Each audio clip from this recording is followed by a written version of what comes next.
Hello everyone. Hello everyone, and welcome in a fifth standard first lesson of history. In that page number 3 we are learning in page number 3 right side second paragraph is going on. What is there? By telling us the life story of great people, history also serves to inspire and to motivate us. That history serves and history inspire us or history motivate us.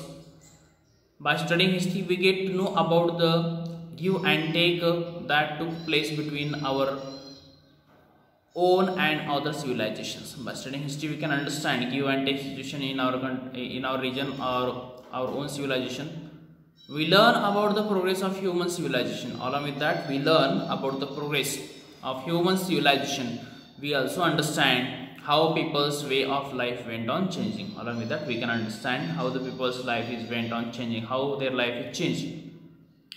Every village, city, district, state and country has its own history. Each and every region, area, place have their own history. That similarly the earth, mountains, water bodies, animal, birds, mankind, they too also have their own history. That along with the human beings or the places, human beings also have their own history. Every science has to her history. Each and every science also has a history there. It tells us the story, many scientific discoveries that brought about important changes in the human civilizations.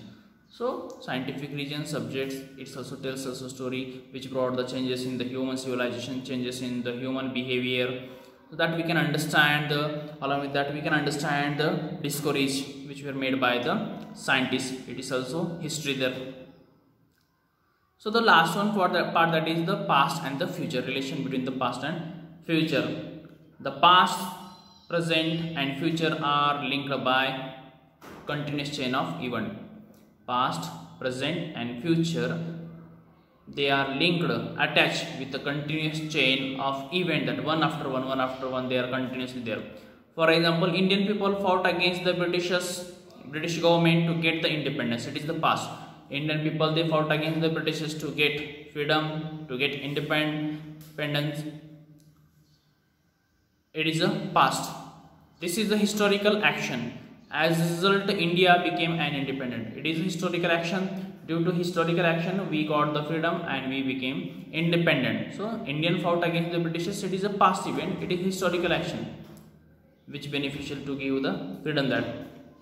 And India became an independent on the 15th August 1947. As we know that we got freedom and we became the free from the Britishers in the year 1947. 15th August 1947 we declare as ourselves as we are independent. So we can say that independence was a consequence of an action. So we can say that independence is a consequence of action of peoples, Indian peoples, those who struggle against the Britishers for our independence. In this way the events of today are linked with the past action. Present time events also linked, attached with the past action. We can realize, or when we understand this, we realize the future depend on our past. When we see this, then we can understand our future is also depend on our past event. This is what we learn from the history there. For example, we learn that man began to make tools or materials which were available in nature, tools or materials which were available in nature. With the help of them, human beings, they began to make as a tools. They discovered or invented fire, they invented the wheels, they began to use the wheels there. Our next generation added to these development, technology developed further hand in the hand with the physical and intellectual development of man. Future generations, they start to make more number of the changes in that, and they discover again many things that we, in this way we start to make progress. That this process is going on continuously even in today's time. So that process is continuous. It is going on continuously in present time also that. So invention of today are only possible on the foundation of the discoveries and invention of the past. What are the invention of today are there? They are only possible there because some of the invention and discoveries possible or they made in the past. On the basis of that, present time invention or the discoveries are possible. So in this way this lesson is completed here. You revise it, read it in your home. Okay.